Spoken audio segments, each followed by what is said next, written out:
दोस्तों नमस्कार। आशा है आप काफ़ी अच्छे होंगे, ठंड में अपना ख्याल रख रहे होंगे। 70th बीपीएससी को पूरी सिस्टम ने मिलके एक मेस बना दिया और ऐसा मेस बना दिया कि जिस समय स्टूडेंट अपने आप को आंक के वो ये तय कर लेता है, ये तय हो जाता है कि क्या वो मेंस की पढ़ाई करे या फिर वापस प्रीलिम्स में लग जाए या अगली तैयारी में लग जाए, अगले एग्ज़ाम की तैयारी में अपने आप को पूरा संलिप्त कर ले। लेकिन इन्होंने ऐसा सिचुएशन क्रिएट किया है कि ना तो कोई स्टूडेंट पढ़ पा रहा है, ना छोड़ पा रहा है, ना मेंस कंसंट्रेट कर पा रहा है, ना प्रीलिम्स में कंसंट्रेट कर पा रहा है, ना आंसर राइटिंग कर पा रहा है। क्योंकि जिसके मार्क्स आ रहे हैं उसको ये लग रहा है कि क्या यही कट ऑफ जाएगा, क्या इससे कट ऑफ ज़्यादा जा सकता है। एक परीक्षा के दो एग्ज़ाम, वो भी सिविल सर्विसेज में। पता नहीं लोगों को बात समझ क्यों नहीं आ रही है। इतने जगह ज्ञापन दिया गया, इतने चीज़ों के से प्रयास किया गया, सरकार में अलग अलग स्तर से प्रयास किया गया, लेकिन नतीजा कुछ नहीं निकला। तो अंततः फिर एक एनजीओ जो है वो सुप्रीम कोर्ट गया था और सुप्रीम कोर्ट ने ये कहा कि इस इशू को एक्सेप्ट करने से मना कर दिया, इस इशू को पे जजमेंट उन्होंने देने से मना कर दिया कि उन्होंने कहा कि इस दलील को वो थ्रू अपील सुनेंगे। यानी कि आपको पहले हाई कोर्ट को अप्रोच करना चाहिए। सुप्रीम कोर्ट ने मेरिट पे इसको रिजेक्ट नहीं किया, that means this case has some merit. अगर इसमें मेरिट नहीं रहता तो 2 मिनट में वो डिसमिस कर दिया रहते। उन्होंने इस पे जजमेंट देने से इनकार कर दिया और ये कहा कि आप हाई कोर्ट जाइए, हाई कोर्ट में इसको अपना पक्ष रखिए, अगर उसके बाद आप इसमें ये नहीं होते हैं तब आप हमारे पास आ सकते हैं। तो हाई कोर्ट पे जो जाने का आर्टिकल 226 आपने पढ़ा होगा। सुप्रीम कोर्ट में आर्टिकल 32 के जरिए रिट पे जाते हैं, 226 के जरिए हाई कोर्ट में जाते हैं। तो अभी जो बीपीएससी का केस है वो 15 तारीख को लिस्ट अप हुआ है हियरिंग के लिए। जो 15 तारीख को केस लिस्ट अप हुआ है तो वो वाईवी गिरी सर के नेतृत्व में लड़ा जा रहा है। वाईवी गिरी सर के बारे में अगर आप नहीं जानते हैं तो जान लें कि he is an institution in himself in judiciary. वो ऑलरेडी एडिशनल एडवोकेट जनरल रह चुके हैं, एडिशनल सॉलिसिटर जनरल रह चुके हैं। इतना ही नहीं, उनको जब हाई कोर्ट की जजशिप दी जा रही थी तो भी उन्होंने लेने से इनकार कर दिया। और बड़े बड़े हाई प्रोफाइल मुद्दों में, ऐसे केसेस में जिसमें दूसरे एडवोकेट हाथ भी डालने का नहीं सोचेंगे, उस केस को इन्होंने जीत के दिखाया है। तो अगर मान के चलें तो ये जो केस है, कंप्लीट केस है, वो हमारे फेवर में है। कैसे फेवर में है? तो सबसे पहली बात, जो पुलिस ब्रुटैलिटी हुई है, जो ह्यूमैनिटी का एक नज़रिया है, वो नज़रिया भी लॉर्डशिप के सामने है। अभी तक जो भी सत्याग्रह चला बिल्कुल कानून के दायरे में चला। अभी तक जो भी प्रिंसिपल्स फॉलो किए गए सत्याग्रह में वो एकदम गांधीयन मेथड्स थे, कहीं भी कुछ भी अनलॉफुल नहीं था। जो भी एफआईआर हुए हैं सब के सब आने वाले टाइम पे क्वेश किए जाएंगे, ये तो श्योरिटी है, क्योंकि सारे बिना किसी तथ्य के, बिना किसी प्रमाण के किए गए हैं। हमारे पास अनगिनत वीडियो एविडेंसेस हैं, बहुत सारे स्टूडेंट एविडेंसेस हैं और बहुत सारे ऐसे प्रैक्टिसेस के भी एविडेंसेस हैं जो कि सेट प्रोटोकॉल है उससे इतर जाके चीज़ें की गई हैं। और जब प्रोटोकॉल से इतर जाया जाता है किसी प्रक्रिया में तो वो प्रक्रिया ही कहीं ना कहीं नल एंड वॉइड हो जाती है। और हम कोशिश कर रहे हैं कि हाई कोर्ट में उसी चीज़ को साबित किया जाए। इसके साथ साथ ये समझो कि वाईवी गिरी सर, जो कि इतने बड़े अधिवक्ता हैं, अभी वाईवी गिरी सर का अपना एक फेस वैल्यू है। क्योंकि सर के लेवल के जो लॉयर अगर जिरह करते हैं तो उसको सुनने में और उनके जिरह को एक केस स्टडी बनाया जाता है। तो उस तरह के वकील हैं वो, तो हम उनसे बहुत एक्सपेक्ट कर सकते हैं। और इस जजमेंट से भी हम काफ़ी कुछ एक्सपेक्ट कर सकते हैं कि 15 तारीख को जो है बहुत ही महत्वपूर्ण फैसला होगा। अगर 15 तारीख को ऑलरेडी इन्होंने नोटिस भी दिया है, बीपीएससी को भी दिया है, सरकार को भी दिया है ना, तो सॉरी, हम लोग देखते हैं आगे क्या होता है। अब हम लोग थोड़ी करते हैं पढ़ाई लिखाई की बात। सब कुछ साथ में लेके चलना है, पढ़ाई भी करनी है, सत्याग्रह भी करना है, जुडिशरी के एंड से भी लड़ना है, हर तरीके से चीज़ों को लड़ना है, लेकिन अपनी पढ़ाई बाधित नहीं करनी है, इसको भी साथ में लेके चलना है। तो हम लोग थोड़ा पढ़ाई लिखाई के बारे में बात करते हैं कि अभी जैसे क्या करना चाहिए, है ना। बहुत लोगों को कन्फ्यूज़न हो रहा होगा और होना भी चाहिए, क्योंकि अगर आप सीरियस स्टूडेंट हैं तो पढ़ाई में अब देखें तो आज 1 महीना हो गया है ना, एग्ज़ाम हुए, लगभग 1 महीना हो गया एग्ज़ाम हुए। तो कहीं ना कहीं एक मन में ये भी भाव आता है 1 महीने से हम क्या कर रहे हैं। तो आप बहुत अच्छी लड़ाई में थे, आपका जो योगदान है वो बहुत लंबे टर्म तक, लंबे समय तक उसका परिणाम होने वाला है, थोड़ा सब्र करना पड़ेगा।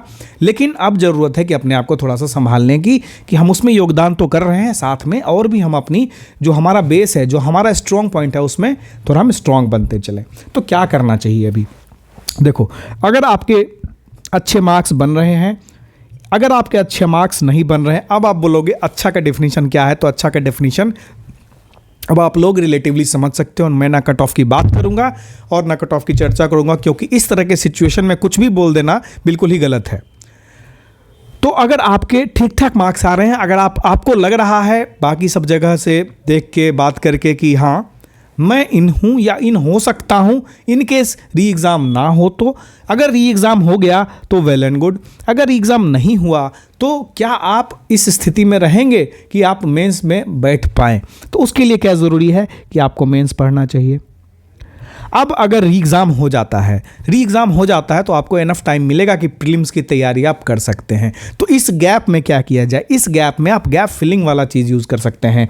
आप चाहे एसे की प्रैक्टिस कर सकते हैं। अगर आपने मेंस कंप्लीट नहीं किया है तो मेंस के सिलेबस के वीडियोज़ को देख के डिटेल से उसके बारे में पढ़ सकते हैं। जो क्वेश्चन है मेंस के क्वेश्चंस को देख के उसको एनालाइज कर सकते हैं कि उसका आंसर कैसे लिखा जाना चाहिए। ये सब चीज़ें इसी पीरियड में होती हैं, क्योंकि एग्ज़ाम के करीब तो फिर आप उस एग्ज़ाम के तरीकों के पीछे लग जाते हैं, उस एग्जाम के लिए कंटेंट जुटाने में लग जाते हैं, राइट। तो अगर आप ये समझते हैं कि आप थोड़ा बहुत पीछे रह गए हैं तो आपको बिल्कुल ही मेंस की पढ़ाई करनी चाहिए, क्योंकि अगर 71वीं सपोज हम मान लेते हैं कि सितंबर में शेड्यूल हो रहा है, तो कहीं ना कहीं आप जुलाई के बाद कंप्लीट प्रीलिम्स मोड में चले जाएंगे। तो एटलीस्ट जुलाई तक तो आप मेंस पढ़ सकते हैं, या दोनों की पढ़ाई साथ में लेके चल सकते हैं, क्योंकि प्रीलिम्स के बाद मेंस के लिए उतना टाइम नहीं मिलता है कि आप उसमें निपुणता हासिल कर लें, है ना। थोड़ा सा आपको उसमें बैकअप बनाना ज़रूरी होता है। तो अभी वही समय है बैकअप बनाने का। तो अभी क्या करना चाहिए, जैसे हम कुछ एक क्वेश्चन लेके देखते हैं।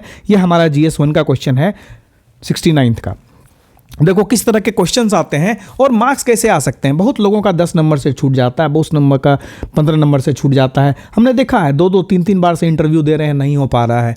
क्या रीजंस हैं उसमें रीज़न यही होता है कि उनको पता है क्या पूछेगा, उनको पता है कि एक सवाल जो है इस तरह के एक्ट से पूछेगा, लेकिन फिर भी वो एक्ट प्रिपेयर तो करते हैं, लेकिन ठीक तरीके से प्रिपेयर नहीं करते हैं। उसमें जो कंटेंट, जो फ्लो आना चाहिए वो प्रिपेयर नहीं करते हैं। वो बस इस एक्ट के बारे में 5 लाइन 7 लाइन लिख लिए। अब सिर्फ इस एक्ट के बारे में 5-7 लाइन ना लिख के आप अगर ऐसा लिखें कि व्हाट दिस एक्ट कंटेंट्स, या इस एक्ट के आने से पहले क्या सिचुएशन था, इस एक्ट में क्या आया, इस एक्ट की क्या क्रिटिसिज्म है, या इस एक्ट के आने के बाद क्या क्या सिचुएशन हुआ, तो 4 डायमेंशन तो आप ऐसे ही बना दिए ना। तो आप बोलेंगे 8 नंबर वाले में 4 डायमेंशन कैसे बनाए। ऑफ कोर्स आप इसमें है ना, आपको डिटेल नहीं लिखना है, आपको बस सब हेडिंग लिखनी है। सब हेडिंग के अंदर सब हेडिंग में ऐसे करके आपको चीज़ों को डाल देना है, बस काम खत्म, है ना। इन सब चीज़ों पे हम आगे चर्चा और करेंगे। फिर हम देखते हैं कि जो क्वेश्चंस आते हैं, जैसे देखो Santhal uprising, Champaran Satyagraha, art and architecture of modern period, cave painting, इसमें एक भी सवाल नहीं है ऐसा जो पहले से सोचा नहीं जा सकता था किस तरह का सवाल आएगा, या जो स्टूडेंट पहले से नहीं पढ़ के जाते हैं। ये मैं GS1 की बात कर रहा हूँ। तो जो सिलेबस है GS1 का, आप देखो तो एक तरह से क्या है, प्रिडिक्टेबल है ना। हर बार पूछता है, एक अपराइजिंग आप प्रिपेयर करके ही जाते हो, मुंडा और संथाल। चंपारण सत्याग्रह के बारे में आप पढ़ते ही हो डिटेल से, है ना। Art and architecture Mauryan period का तो रटा हुआ है लोगों को, कोर्ट आर्ट, पॉपुलर आर्ट, कौन सा आर्ट, ये वो सब लोग तैयारी करते हैं। केव पेंटिंग्स ऑलरेडी ये पूछा गया था, फिर से ये पूछा गया है, तो कहीं ना कहीं रिपीटेटिव सवाल है। फिर ये देखो लर्निंग एंड स्पिरिचुअलिज्म, एजुकेशन का डेवलपमेंट कैसा हुआ बिहार में, है ना। इस तरह का क्वेश्चन हम हर बार पूछा जाता है। फिर से यहाँ चंपारण इंडिगो मूवमेंट पूछा गया, इंडिगो ऑलरेडी पूछा गया था 68 में, तो ये भी कहीं ना कहीं रिपीटेटिव सवाल हो गया। फिर देखो moderate phase of Indian national Congress, favourite question है, इंडियन नेशनल कांग्रेस से एक सवाल पूछेगा ही पूछेंगे, है ना। फिर देखो कि development of modern education in Bihar, मतलब कुछ भी हो जाए ये सवाल तो रहेगा ही रहेगा मेंस में। तो मेंस के सवाल जो है काफ़ी प्रिडिक्टेबल हैं, ये मानते हो। GS1 के फिलहाल, GS2 में भी मैं बात करूंगा आगे।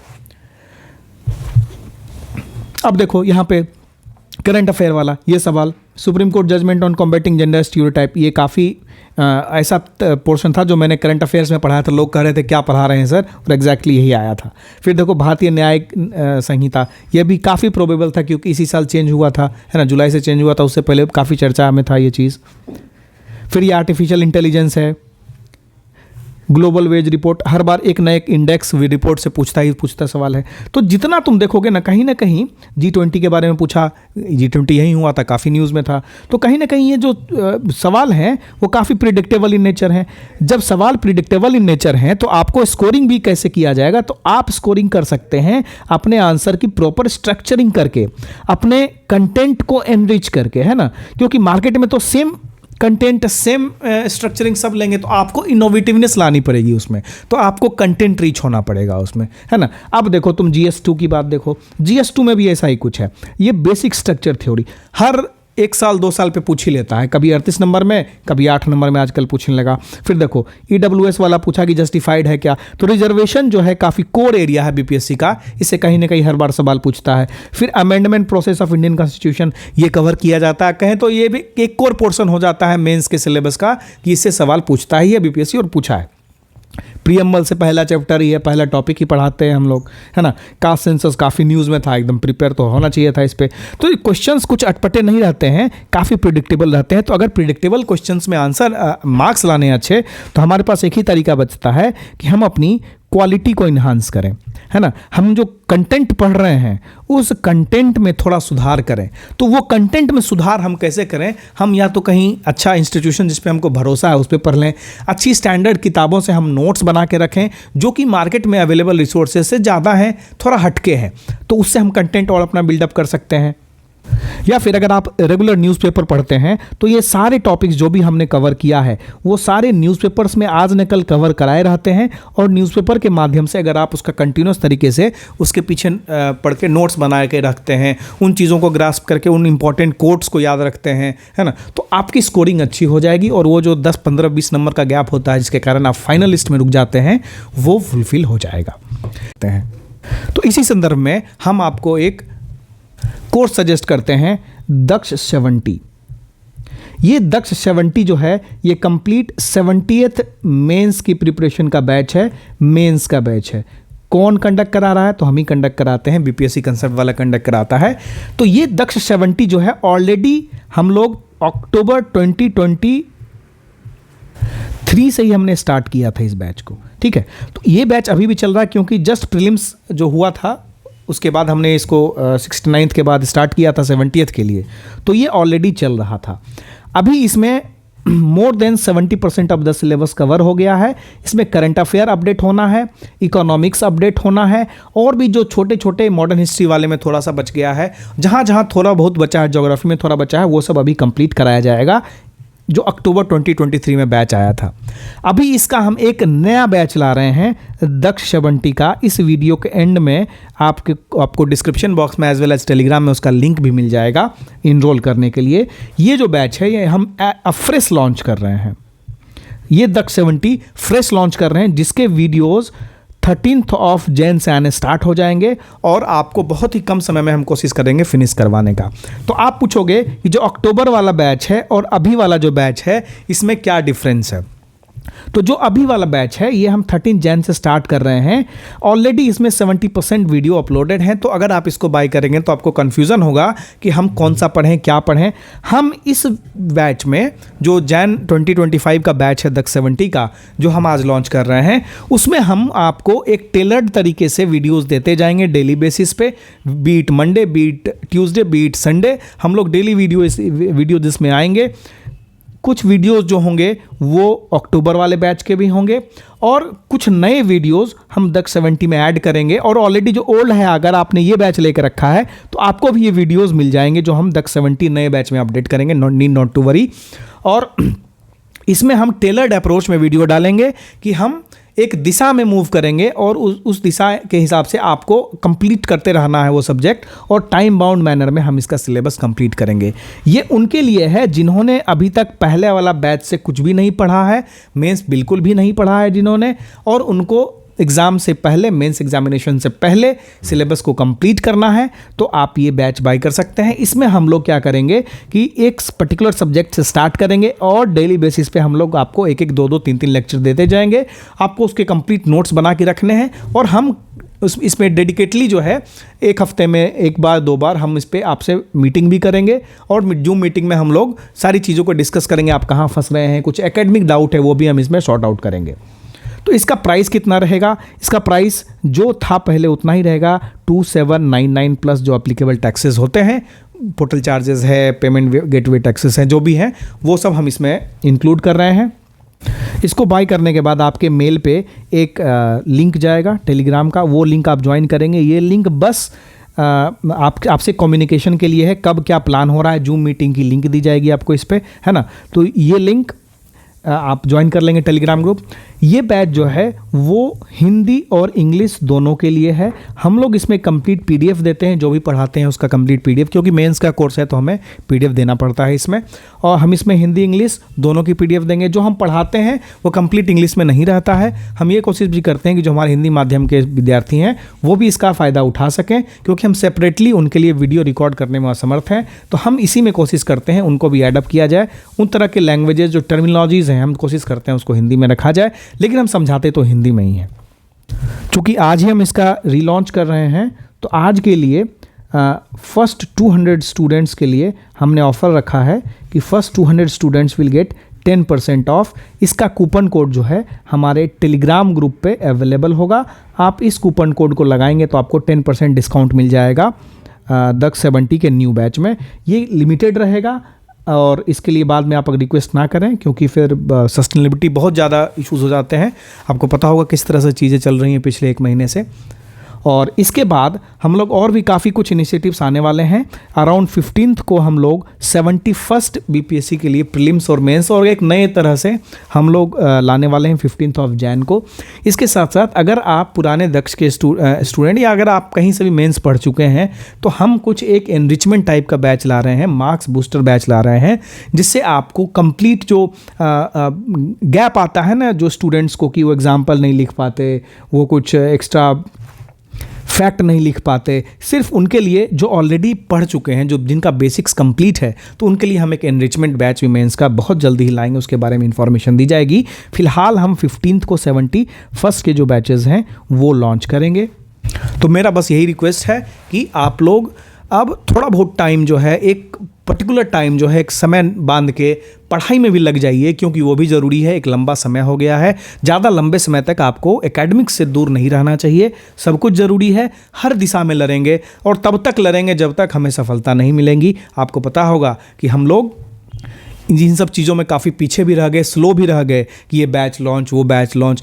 रीज़न वही था कि हम लोग किसी दूसरी चीज़ों में इन्वॉल्व थे, जो आपको पता है। अब चूंकि हमारी आधी टीम तो वहीं इन्वॉल्व है उसी सब चीज़ों में, लेकिन फिर भी हम कोशिश कर रहे हैं कि चीज़ों को रास्ते पे लाया जाए और नई तरीके से आपके समक्ष फिर से आया जाए। और इसी रिलेशन में हम लोग आज भी यहाँ पे हैं और 15th को फिर हम लोग बात करेंगे। जो दक्ष 70 न्यू बैच लॉन्च हो रहा है, इसका ओरिएंटेशन हम लोग 13th या 14th को प्लान करेंगे। टेलीग्राम ग्रुप पे इसकी इन्फॉर्मेशन दे दी जाएगी। ठीक है, मिलते हैं अगले वीडियो में। Bye bye.